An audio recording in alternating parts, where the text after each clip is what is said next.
سارا کی خواہش تھی کہ شادی کے پہلی سالگرہ ایبٹ آباد کے علاقے میں منائی جائے۔ علی نے اپنی بیوی سارا کی یہ خواہش پوری کی اور کراچی سے ایبٹ آباد روانہ ہوا۔ علی کو اس بات کا یقین تھا کہ سارا ایبٹ آباد کے مشہور چیئر لفٹ میں بیٹھنے کی خواہش کا ضرور اظہار کرے گی، لہٰذا اس نے جاتے ہی وہاں کی انتظامیہ کے ایک شخص کو خریدنے کی کوشش کی اور کہا کہ اگر کسی طرح میری بیوی کے ساتھ حادثے کی شکل دے دی جائے اور وہ چیئر لفٹ سے گر کر مار جائے تو 50 لاکھ تمہارے اکاؤنٹ میں بھیج دوں گا۔ انتظامیہ کے شخص اس بات کے لیے رضامند ہو گیا۔ سارا چیئر لفٹ کے اندر بیٹھ گئی، جبکہ اس کے شوہر علی نے فون کرنے کے بہانے وہاں بیٹھنے سے معذرت کی۔ لفٹ جیسے ہی ایک جھیل کے اوپر سے گزری تو اچانک اس کا دروازہ کھلا اور سارا جھیل کے اندر جا گری۔ جھیل کے اندر ایک کشتی والے نے دیکھا کہ ایک عورت جھیل میں تیر رہی ہے، حالانکہ وہ بے ہوشی کی حالت میں تھی اور اس کے پیٹ میں پانی تھا۔ اس نے جلدی سے سارا کو کشتی میں سوار کیا اور اس کی جان بچانے کی کوشش کی۔ علی مطمئن ہو کر اپنی طرف سے سارا سے جان چھڑوا کر واپس کراچی آیا تو اس کے پیروں تلے سے زمین نکل گئی، کیونکہ گھر کے اندر تو سارا پچھلے 6 ماہ سے فاروق سے کالج میں مل رہی تھی، لیکن اس کی بہن یہ راز جانتی تھی، گھر کا کوئی فرد نہیں جانتا تھا۔ سارا اندر ہی اندر سے بہت خوفزدہ تھی، اس سے اپنے باپ سے خوف تھا جس نے بڑی مشکل سے کالج میں پڑھنے کی اجازت دے دی تھی، اس شرط پر کہ وہ کالج میں نہ کسی لڑکے سے اور نہ ہی لڑکی سے دوستی کرے گی، صرف اپنی پڑھائی پر توجہ دے گی، اور اگر کالج کی انتظامیہ انہیں کہیں ٹرپ پر لے جائے گی تو سارا ہرگز نہیں جائے گی۔ یہ وہ شرائط تھیں جن پر وہ اپنی بیٹی سارا کو عمل کروانا چاہتا تھا۔ سارا نے اپنی ماں کے سامنے ہی اپنے باپ سے وعدہ کیا کہ میں وعدہ کرتی ہوں کہ کالج میں ایڈمیشن کا مقصد صرف پڑھائی ہوگا اور میں اعلیٰ نمبر لینے کی کوشش کروں گی۔ سارا کی ماں نے اکیلے میں اپنی بیٹی سے بات کی اور اسے سمجھایا کہ اپنے باپ کا مان بھی نہ توڑنا، اس نے میرے بھروسے تمہیں اس بات کی اجازت دی ہے، لہٰذا اپنے وعدے پر قائم رہنا۔ لیکن کالج میں ایڈمیشن لینے کے بعد فاروق اس کے پیچھے پڑ چکا تھا۔ شروع میں وہ فاروق کو اگنور کرتی تھی، اس سے بات نہیں کرتی تھی، لیکن جلد ہی فاروق نے سارا کو اپنے پیار کے جال میں پھنسا لیا۔ وہ کافی پریشان لگ رہی تھی۔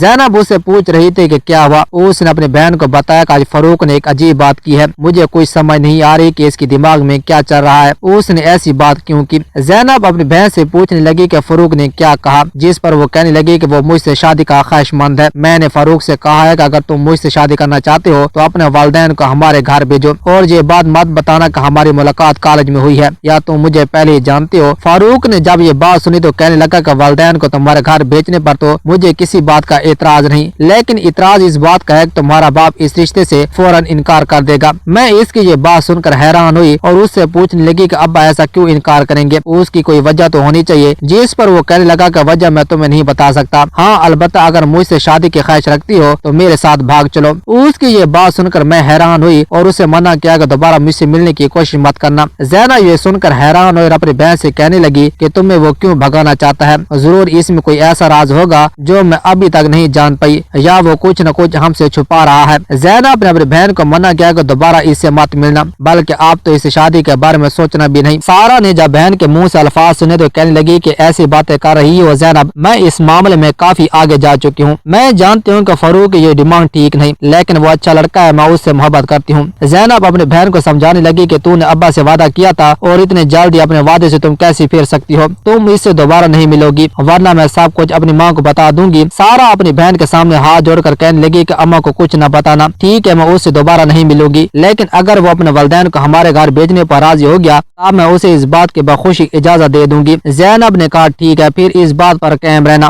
آج کالج میں بریک ٹائم پر فاروق سارا سے بات کرنا چاہتا تھا، لیکن سارا اس سے کسی قسم کی کوئی بات نہیں کرنا چاہتی تھی، وہ اس کا پیچھا کر رہا تھا اور سارا سے کہہ رہا تھا کہ ایک بار میری بات تو سن لو۔ سارا جلدی سے پیچھے مڑی اور اس کے ساتھ ہی اس نے فاروق سے کہا تمہیں میں نے اپنی مجبوری بتائی تھی کہ کن حالات میں اس کالج میں پڑھ رہی ہوں، میرا باپ تو مجھے پڑھانا ہی نہیں چاہتا تھا، تم میرے سارے حالات سے واقف ہو، تم یہ بھی جانتے ہو کہ میرے بڑے بھائی کا قتل ہوا ہے، میں اس وقت بہت چھوٹی تھی اور ابا نے یہ بات ہم سے چھپائی کہ ہمارے بھائی کو کیوں مار دیا گیا، یہ ایک ایسا راز تھا جو ابا نے نہ ہمیں بتایا اور نہ ہی ماں نے مجھے یہ بات بتائی۔ بھائی کے اچانک قتل ہو جانے پر میری ماں کا ذہنی توازن خراب ہو گیا تھا، پچھلے 5 سال سے وہ مسلسل اذیت میں رہی، اسے رات کو نیند نہیں آتی تھی، پھر آہستہ آہستہ یہ غم بھر گیا اور میری ماں واپس زندگی میں آئی۔ اس واقعے کے بعد ابو خوفزدہ ہو گئے تھے، وہ ہم دونوں بہنوں کو نہیں پڑھانا چاہتے تھے، وہ یہی چاہتے تھے کہ ہم دونوں گھر میں ہی رہیں اور اس کے بعد ہم دونوں کی شادی ہو جائے، جلدی سے ہم اپنے اپنے گھروں کو چلی جائیں۔ ان حالات میں بھی میں تم سے ملتی رہی، تم سے باتیں کی، میں نہیں جانتی یہ سب اچانک کیسے ہوا، لیکن میں اپنا دل ہار گئی، مگر افسوس کہ تمہاری ڈیمانڈ ہی غلط ہے، تم مجھے بھگانے کی باتیں کر رہے ہو، جس لڑکی سے تم محبت کرتے ہو کیا اسے ذلیل ہوتا دیکھ سکتے ہو، تم تو مجھ سے محبت کے دعوے کرتے ہو، پھر تمہارا یہ دعویٰ کہاں گیا جبکہ مجھے تم گھر سے بھاگنے کا کہہ رہے ہو۔ فاروق نے جب یہ بات سنی تھی اس کے بعد کہا اور بھی کچھ کہنا ہے تو कह लो, क्योंकि इसके बाद मैं तुम्हें जवाब दूंगा। तुम्हारा इस सवाल का जो तूने मुझ पर किया और मुझ पर ऐसे ही तुमने जो शक किया। सारा ने कहा, मैं कुछ नहीं कहना चाहती, सच पूछो तो मेरा इरादा था कि मैं आइंदा तुमसे बात नहीं करूंगी, और मेरी बहन ने भी मुझे इस बात का मशवरा दिया। खुदारा मुझे मजीद तंग मत करो, अगर कुछ कहना है तो जल्दी करो, क्योंकि मैं ज्यादा देर तुमसे बात नहीं कर सकती। अगर किसी ने देख लिया और किसी को शक पड़ गया तो तुम्हें इस बात से कोई फर्क नहीं पड़ेगा, लेकिन मेरी जिंदगी खराब हो जाएगी, मैं तालीम मुकम्मल नहीं कर पाऊंगी। फारूक सारा से कहने लगा, ये एक हकीकत है कि मैं तुमसे शादी करना चाहता हूँ, अपने वालिदैन को तुम्हारे घर भेजना चाहता हूँ। फिर मैंने अपनी माँ को तुम्हारी तस्वीर दिखाई और कहा कि मैं इस लड़की से शादी करना चाहता हूँ। माँ ने तुम्हारे बाप का मुझसे नाम पूछा, और जैसे मैंने तुम्हारे बाप का इन्हें नाम बताया तो वो कहने लगी, बेटा इस लड़की को भूल जाओ, ये शादी मुमकिन नहीं। मैं माँ से बार बार पूछ रहा था कि वजह क्या है, लेकिन मेरी माँ ने मुझे महज इतना बताया कि अगर सारा से तुम्हारी शादी हुई तो हमारे खानदान में एक भोपाल आ जाएगा, हमारे खानदान वाले हमसे रिश्ता खत्म कर देंगे और हो सकता है हमें इस महल्ले से भी जाना पड़े। माँ की ये बात सुनकर मैं हैरान हुआ। मैं अपने बाप से इस बारे में पूछना चाहता था, लेकिन मेरी माँ ने सख्ती से मना किया कि बाप से इस सिलसिले में बात नहीं करनी। अब जब मैंने देखा कि मेरे वालिदैन इस रिश्ते पर राजी नहीं और शादी तो मैं तुम्हारे अलावा किसी से हरगिज नहीं करूंगा, तो मैंने दिल में ये मंसूबा बनाया कि तुम्हें घर से भगा कर ले जाऊंगा। हम कोर्ट मैरी कर लेंगे, फिर जब तुमसे निकाह हो जाएगा तब मैं अपने वालिदैन को राजी कर लूंगा। सारा ने जब ये सुना तो हैरान और कहने लगी, तुम्हारी माँ ने जैसे मेरी तस्वीर देखी तो उसने शादी से मना क्यों कर दिया? तुम्हें वजह तलाश करनी चाहिए, अपनी माँ से पूछना चाहिए। अगर तुम्हें नहीं बता रही तो अपने बाप से इस बारे में बात करना चाहिए।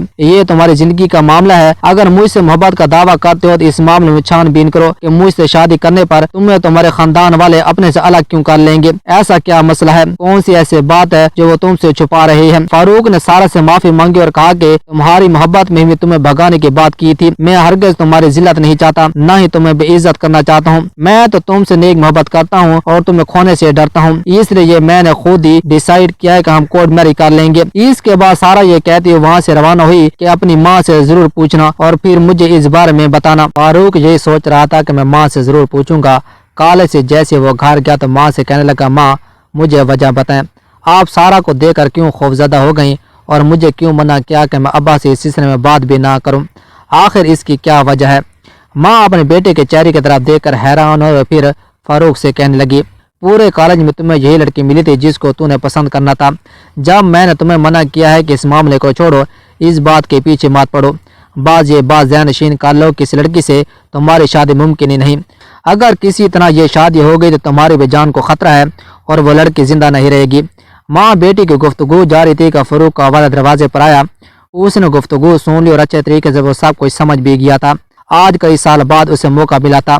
सारा के बाप को नीचा दिखाने के लिए वो अपनी बीवी के पास आया और कहने लगा, मैंने आधी बात सुन ली है, तुम मुझे तफसील से बताओ कि आखिर मामला क्या है। जुबैदा ने अपने शोहर से कहा, आपका बेटा एक लड़की से शादी करना चाहता है और जानते हैं कि इस लड़की का वालिद कौन है। नासिर ने अपनी बीवी से पूछा, कौन है भला, मुझे बताओ जरा। जुबैदा ने अपने शोहर को बताया, ये राशिद की बेटी है, वो राशिद जिसका बेटा आज से 10 साल पहले आपके खानदान वालों ने मार दिया था।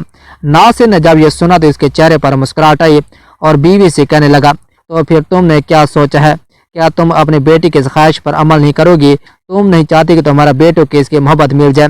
शोहर के मुंह से ये अल्फाज सुनकर बीवी इसको देखने लगी और कहने लगी, नासिर साहब, क्या आप ये चाहते हैं कि फारूक की सारा से शादी हो, दुश्मन की बेटी को वो ब्याह कर इस घर में ले आए और हमारे खानदान में दोबारा लड़ाई झगड़े शुरू हो जाएं? नासिर अपनी बीवी से कहने लगा, हाँ मैं यही चाहता हूँ। इस लड़की के भाई की वजह से मेरे भाई की जान चली गई, मेरे भाई को अपनी बेटी का गम मिला, मैं भला वो मामला कैसे भूल सकता हूँ। आज 10 साल बाद मुझे राशिद से बदला लेने का मौका मिला है और ये मौका मैं किसी सूरत ज़ाया नहीं करूँगा। बीवी अपने शौहर से कहने लगी और हाथ जोड़कर इसकी मिन्नत करने लगी कि खुदारा बच्चों की खातिर आप ये दुश्मनी भूल जाएं। राशिद का पहले ही बहुत नुकसान हुआ है, इसका जवान साला बेटा मारा गया और हमारे ख़ानदान वालों ने उसे मारा था, और आपकी भतीजी जो पिछले 10 साल से बेचारी कैद में है, जिसे आपने कैद कर रखा है, इसको भी आज़ाद कर दें इस कैद से। नासिर अपनी बीवी से कहने लगा कि उसे आज़ादी नहीं मिल सकती और तुम सोच भी कैसे सकते हो कि इसकी ये सज़ा इतनी जल्दी ख़त्म हो जाएगी। मरते दम तक वो मेरी कैद में रहेगी। अगर मैंने उसे कैद से रिहा कर दिया तो मेरे मरहूम भाई की रूह तड़प उठेगी, क्योंकि मरते वक्त मेरी भाई ने मुझसे इस बात की तलकीन की थी और नसीहत की थी कि मेरी बेटी को कभी घर से बाहर नहीं निकलने देना। ये वो लड़की है जिसने मेरी इज्जत खाक में मिला दी। फारूक घर में मौजूद नहीं था, लेकिन नासिर अपने बेटे फारूक का बेचैनी से इंतजार कर रहा था। آج وہ اپنے بیٹے سے بات کرنا چاہتا تھا، اسے بتانا چاہتا تھا کہ سارا سے شادی کرنا کتنا ضروری ہے۔ فاروق جیسے ہی گھر آیا تو ناصر نے اپنے بیٹے کو اپنے کمرے میں بلایا، اسے اپنے سامنے بٹھایا اور اس سے پوچھنے لگا، بیٹا اس خاندان کی عزت، میری عزت کے لیے تم کیا کر سکتے ہو؟ جس پر فاروق نے اپنے باپ سے کہا کہ ابا جان، یہ کیسا سوال ہے، آپ کی عزت تو مجھے اپنی جان سے بھی زیادہ عزیز ہے۔ ناصر بیٹے کا یہ جواب سن کر خوش ہو کہا، او بیٹا میں تمہیں کچھ دکھاتا ہوں۔ پھر اسے تہہ خانے میں لے گیا جہاں زنجیروں سے اس کی کزن لیلا قید تھی۔ پھر اس کے بعد ناصر نے فاروق سے سوال کیا، بیٹا تو نے ہم سے سوال نہیں کیا، ہم سے پوچھا نہیں کہ یہ کیوں قید ہے؟ فاروق نے کہا، میں یہ جانتا ہوں کہ یہ خاندان کا نام مٹی میں ملا رہی تھی اور اس وقت سے لے کر اب تک یہ یہاں قید ہے۔ ناصر نے اپنے بیٹے سے پوچھا، کیا تو یہ نہیں جانتا کہ اس کو بھگانے والا کون تھا؟ کون ایسا شخص تھا جو اس خاندان کا نام مٹی میں ملانا چاہتا تھا؟ فاروق نے باپ کی طرف دیکھ کر کہا، یہ تو میں نہیں جانتا۔ ناصر نے اپنے بیٹے سے کہا، بیٹا اور میں تمہیں بتاتا ہوں کہ آج 10 سال پہلے ایسا کیا ہوا تھا جس کے بارے میں تو نہیں جانتا۔ یہ چھپ کر ایک لڑکے سے ملتی تھی، اس کا نام عامر تھا اور عامر راشد کا بیٹا یعنی سارا کا بھائی تھا۔ ایک ایسی لڑکی جس سے تم شادی کرنا چاہتے ہو، جس سے تم محبت کرتے ہو، لیکن سارا کے خاندان کے بارے میں تمہیں کچھ بتانا چاہتا ہوں۔ اس کا بھائی عامر لیلا سے چھپ کر ملتا تھا۔ لیلا کے منگنی تمہارے بڑے بھائی سے طے تھی۔ تمہارا بڑا بھائی ساجد جو کہ اس وقت امریکہ میں ہے اور پچھلے 10 سال میں وہ وطن واپس نہ آیا، وہ لیلا کو بہت پسند کرتا تھا، اس سے شادی کا خواہش مند تھا، اور اگر سچ پوچھو تو میں بھی یہی چاہتا تھا کہ میری بھتیجی لیلا اس گھر کی زینت بنے، مگر شاید نصیب میں کچھ اور تھا۔ اس خاندان کی خوشیوں کی کسی کی نظر لگ گئی اور لیلا چھپ چھپ کر راشد کے بیٹے عامر سے ملتی تھی۔ ایک رات میں چھت پر آیا تو میں نے ایک عجیب معاملہ دیکھا۔ میں نے دیکھا کہ لیلا چھت پر کسی نوجوان کے ساتھ کھڑی تھی۔ مجھے دیکھتے ہی وہ نوجوان دیوار پھلانگ کر بھاگ گیا، جبکہ میں لیلا کے پاس آیا اور اس سے پوچھا کہ یہ کون تھا تمہارے ساتھ؟ لیلا خاموش میرے سامنے کھڑی تھی، میرے کسی سوال کا جواب نہیں دے رہی تھی۔ اس خاندان، اس گھر کی عزت کی خاطر میں خاموش رہا۔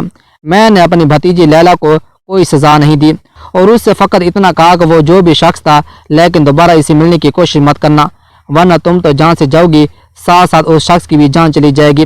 میری یہ بات سن کر لیلا خاموش رہی اور اس کے بعد کچھ عرصے کے لیے اس نے عامر سے ملنا بند کر دیا۔ وہ ہمیں بے وقوف سمجھتی تھی اور اس گھر سے بھاگنے کا منصوبہ بنا رہی تھی۔ رات کی تاریکی میں اس نے اپنی ماں کے زیورات اٹھائے۔ راشد کا بیٹا عامر بار گلی میں اس کا انتظار کر رہا تھا۔ ہمارے محلے میں آ کر اس محلے کی لڑکی کو بھگانے کا منصوبہ عامر کو بہت مہنگا ثابت ہوا۔ گویا وہ اپنی موت کو ہی دعویٰ دے رہا تھا، اور جہاں آنے کی غلطی اس سے ہوئی۔ پہلی بار اس لڑکے کے ساتھ لیلا کو میں نے دیکھا تھا، اور اس بار بھی شاید یہ اذیت میری قسمت میں تھی کہ میں نے اپنی بھتیجی کو دیکھا کہ وہ عامر کے ساتھ گھر سے بھاگ رہی تھی۔ اگر اسے ساجد ناپسند تھا اور ساجد شادی نہیں کرنا چاہتی تھی تو ایک بار وہ مجھ سے کہتی، میں خود اسے عامر کے ساتھ رخصت کرتا۔ میں اتنا ظالم نہیں تھا، لیکن اس لڑکی کی وجہ سے میں ظالم بن گیا۔ عامر کو موقع پر ہی پکڑا گیا اور پھر اسے ایک نامعلوم جگہ پر منتقل کر دیا گیا۔ میرے بھائی صاحب سے یہ صدمہ برداشت نہ ہوا، اس کی طبیعت بگڑنے لگی۔ میں بھائی صاحب کو ہسپتال لے گیا جبکہ وہ اپنی زندگی کی آخری سانس لے رہے تھے۔ میرے بھائی صاحب نے مجھے اپنے پاس بلایا اور مجھ سے یہی کہا کہ لیلا نے مجھے بہت دکھ دیا ہے۔ میں نے اسے اپنے بیٹوں سے زیادہ پیار دیا، محبت دی، لیکن اس نے مجھے دھوکہ دیا۔ میں اسے کسی صورت معاف نہیں کروں گا، اور تمہیں بھی یہ وصیت کرتا ہوں کہ اسے گھر سے باہر مت نکلنے دینا۔ اگر ممکن ہو تو اس کی کسی نچلی ذات میں شادی کر دینا، ورنہ یوں ہی گھر میں رہے گی۔ ساجد اور اس کے دوست عامر کو پکڑ کر ایک جنگل میں لے گئے تھے۔ انہوں نے عامر کو بہت مارا اور پھر اس بات کی وارننگ دی کہ اس لڑکی کو بھول جاؤ تو ہم تمہاری جان بخش دیں گے، لیکن اس میں ابھی بھی اکڑ باقی تھی، اور وہ ان کی قید میں ہوتے ہوئے بھی انہیں دھمکی دے رہا تھا کہ میں جیسے یہاں سے آزاد ہوں گا تو دوبارہ اس لڑکی کو یہاں سے بھگا کر لے جاؤں گا اور تم دیکھتی رہ جاؤ گے، تم میرا کچھ نہیں بگاڑ پاؤ گے۔ ایسی باتیں وہ کر رہا تھا جس کی وجہ سے ساجد آگ بگولا ہو گیا اور پھر عامر کو مار ڈالا۔ اس جنگل میں اس کی لاش کو دفن کر دیا گیا۔ یہ حادثہ آج سے 10 سال پہلے پیش آیا تھا۔ میں کسی صورت یہ نہیں چاہتا تھا کہ ایسا ہو، لیکن راشد کی بیٹی کی وجہ سے ہمارے خاندان کی خوشیوں کو نظر لگ گئی، اور پچھلے 10 سال سے جیسے کہ خوشیاں ہم سے روٹ چکی ہیں۔ فاروق اپنے باپ سے پوچھنے لگا، ابا آپ نے لیلا کی شادی کرنے کی کوشش کیوں نہ کی؟ جس پر وہ اپنے بیٹے سے کہنے لگا کہ میں نے اس کی شادی کرنے کی کوشش کی، تم اپنی ماں سے پوچھ سکتے ہو، لیکن ہر کوئی لیلا کے ماضی سے واقف تھا اور کسی خاندان کو بھی اس کے ساتھ شادی کے لیے تیار نہ کر پایا۔ ناصر نے اپنے بیٹے فاروق سے پوچھا، अब मैं तुमसे सवाल करता हूँ, क्या तुम सारा से शादी करना चाहोगे? जिस पर उसने अपने बाप को जवाब दिया, बिल्कुल मैं चाहूँगा, लेकिन इस पर मेरा मकसद कुछ और ही होगा। सारा से मेरी मोहब्बत अब नफरत में बदल चुकी है और मैं इसके बाप को अजियत देने के लिए ये सब कुछ करूँगा। एक ऐसा शख्स जिसकी वजह से मेरे चचा की जान चली गई और मेरा भाई ये मुल्क ही छोड़ गया, मैं बड़ा इस शख्स को कैसे रात से रहने दूंगा। नासिर ने अपने बेटे को गले से लगाया और उसको शाबाश देते हुए कहा, मुझे तुमसे यही उम्मीद थी। तुम अपने बाप के वफादार बेटे हो और सिर्फ मेरे वफादार नहीं बल्कि इस खानदान से मोहब्बत करने वाले हो। इस खानदान की खातिर अपनी जान भी देने से पीछे नहीं हटना। अपनी तरफ से पूरी कोशिश करो कि किसी तरह सारा से तुम्हारी शादी हो जाए। मुझे तो राशिद अच्छी तरह पहचानता है लेकिन तुम्हें नहीं जानता, लिहाजा मैं तुम्हारे लिए नकली वालिदैन तलाश जरूर करूंगा जिनको लेकर तुम राशिद के घर जाओगे। नासिर ने एक बुजुर्ग जोड़े को कुछ पैसे दिए और फिर इनसे यही कहा कि तुम मेरे बेटे फरूक के साथ इनके घर जाओगे। फरूक इनको अपना वालिदैन बनाकर राशिद के घर गया। एक बड़ी सी गाड़ी इनके घर के सामने खड़ी थी। राशिद तो धोखे में आ चुका था और उसने तो अपनी बेटी के लिए हाँ भी कर दी थी, लेकिन फिर राशिद के मुलाजमा ने इन दोनों बुजुर्गों को पहचान लिया और अकेले में राशिद से कहा, इनको मैं जानती हूँ, इनके तो औलाद भी नहीं और ये फारूक के नकली वालिदैन बनकर आए हैं। फारूक का यह मंसूबा नाकाम हुआ और फिर यह बात सामने आ गई कि फारूक किसका बेटा है। पुलिस इन दोनों को ले गई और फारूक वहां से भाग खड़ा हुआ। राशिद ने अपनी मुलाजमा को इनाम से नवाजा और कहा कि तुम्हारा कर्ज है हम पर, हमारे खानदान की इज्जत बचा कर तूने हमें बचा लिया, वरना यह फारूक मेरी बेटी से शादी करके भला इसके साथ क्या सलूक करता। फारूक को इस बात का बहुत अफसोस था कि वह अपने मकसद में कामयाब ना हो पाया और अब वो ये भी जानता था कि सारा से इसकी शादी मुमकिन नहीं। उसने सारा को फोन किया और धमकी दी कि मेरे मोबाइल में तुम्हारे तस्वीर हैं, ऐसी वीडियोस भी मौजूद हैं जहां मैं तुम्हें घुमाने ले गया था। अगर तुम मुझसे शादी के लिए रजामंद ना हुई तो मैं सारी वीडियोस वायरल कर दूंगा। जिस पर सारा ने यही कहा, अल्लाह का लाख लाख शुक्र है कि तुम्हारी असलियत मेरे सामने आई। तुम्हारे और तुम्हारे खानदान वालों ने 10 साल पहले मेरे भाई की जान ली थी और मैं भी कितनी बेवकूफ़ थी कि अपने भाई के कातलों के घर जा रही थी। इनसे मोहब्बत कर चुकी थी। तुम जो करना चाहती हो कर लो, मैं तुम्हारी धमकियों में आने वाली नहीं। राशिद ने हालात को देखते हुए जल्द ही अपनी बेटी सारा के लिए रिश्ते की तलाश जारी रखी। वो अपनी बेटी की शादी एक अच्छे खानदान में करना चाहते थे। फिर रिश्ते कराने वाली औरत इनके घर आई और एक अच्छे रिश्ते की खबर दी। अली इलेक्ट्रिक कंपनी में जॉब करता था और इसकी तनख्वाह भी अच्छी थी। लड़के की शराफत और इसके खानदान को देखते हुए राशिद ने अपनी बेटी सारा की शादी अली के साथ कर दी, मगर फरूक अब भी अपनी हरकतों से बाज न आया। शादी के 1 महीने बाद वो दोबारा सारा के पीछे पड़ गया। सारा से तो वो बात नहीं कर सकता था, ना ही इसके सामने आ सकता था, लेकिन उसने अली को अपना टारगेट बनाया और सारा के खिलाफ उसे भड़काने लगा।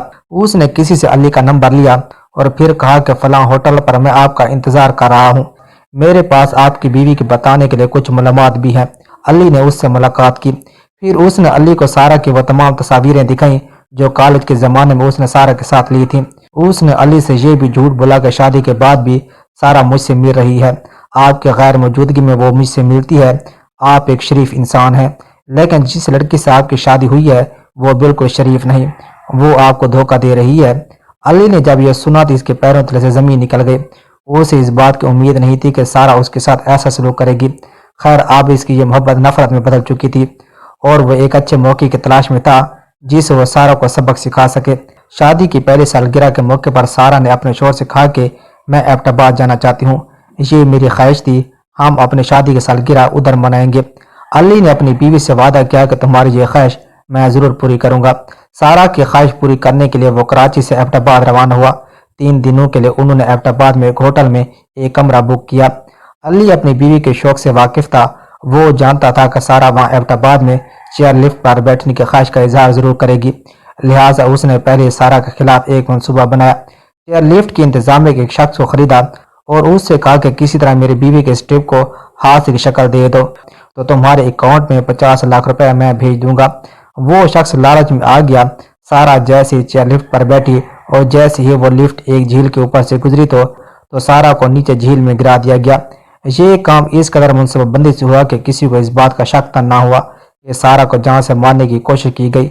वो झील में गिर गई जहां एक कश्ती वाले ने उसको देख लिया। कश्ती वाले ने उसे झील से निकाला, अपनी कश्ती पर सवार कर फिर उसे अस्पताल ले गया। सारा के ठीक होने पर उसने सारा से पूछा, तुम कौन हो, तुम्हारा घर कहाँ है, मुझे अपने बारे में बताओ। तो सारा ने उस शख्स को बताया, भाई मैं अपने शोहर के साथ जहाँ घूमने आई थी, मुझे जानबूझकर नीचे गिरा दिया गया और मुझे इस बात का शक है कि मुझे मेरा शोहर इस जान से मारना चाहता था, तभी उसने मुझे तलाश करने की कोशिश ना की। वापस जाकर अली ने यह बात मशहूर कर दी कि सारा एबटाबाद में किसी के साथ भाग गई और उल्टा राशिद साहब पर गुस्सा करने लगे कि आपने मुझे धोखा दिया, आपकी बेटी का किसी के साथ चक्कर था, लिहाजा वो अपने यार के साथ भाग गई। राशिद साहब को इस बात का यकीन नहीं आ रहा था, गो कि वो बेटी के सदमे था, लेकिन फिर भी उसने अपनी बेटी को तलाश करने की कोशिश की। वो अपनी बेटी के तलाश में एबटाबाद रवाना हुआ, जबकि सारा कश्ती वाले के साथ वापस कराची आ रही थी। वो जब अपने घर पहुंची तो अली अपनी बीवी को देखकर हैरान रह गया, उसे अपनी आंखों पर यकीन नहीं आ रहा था। सारा ने अली के खिलाफ अदालत में उस कश्ती वाले को सबूत के तौर पर पेश किया। चेयरलिफ्ट की इंतजामिया के इस मुलाजिम को भी गिरफ्तार किया गया, जिसने इस बात की गवाही दी कि सारा का शोहर इसकी जान लेना चाहता था और उसके लिए उसने मुझे पैसे दिए। उस मुलाजिम को गिरफ्तार किया गया और फिर इसके बाद अली को भी गिरफ्तार किया गया। सारा ने अली से खुला ले ली और इस हादसे के बाद उसने अपने बाप से गुजारिश की कि अब मैं शादी नहीं करना चाहती, खुदारा मुझे शादी के लिए मजबूर मत कीजिए। सारा की जिंदगी में दो शख्स आए थे और दोनों ही ने सारा को तकलीफ दी। पहले फरूक सारा को हासिल करना चाहता था सिर्फ और सिर्फ सारा को अजियत देने के लिए और इसके बाप से बदला लेने के लिए उससे शादी करना चाहता था। इसके बाद सारा की शादी एक ऐसे शख्स के साथ हुई जो बदशक्की मजाज था। एक अजनबी की बातों में आकर उसने सारा को जान से मारने की भी कोशिश की। सारा आप भी अपने बाप से कहती है कि एक शक्की मजाज मर्द के साथ जिंदगी गुजारने से बेहतर है कि एक औरत सारी जिंदगी तनहा गुजारे। ओके दोस्तों, उम्मीद आपको ये वीडियो अच्छी लगी। अगर अच्छी लगी चैनल को सब्सक्राइब करें, बेल का आइकन लाजमी दबाएं ताकि हर आने वाली वीडियो की नोटिफिकेशन आप तक पहुंचे। खुदा हाफिज।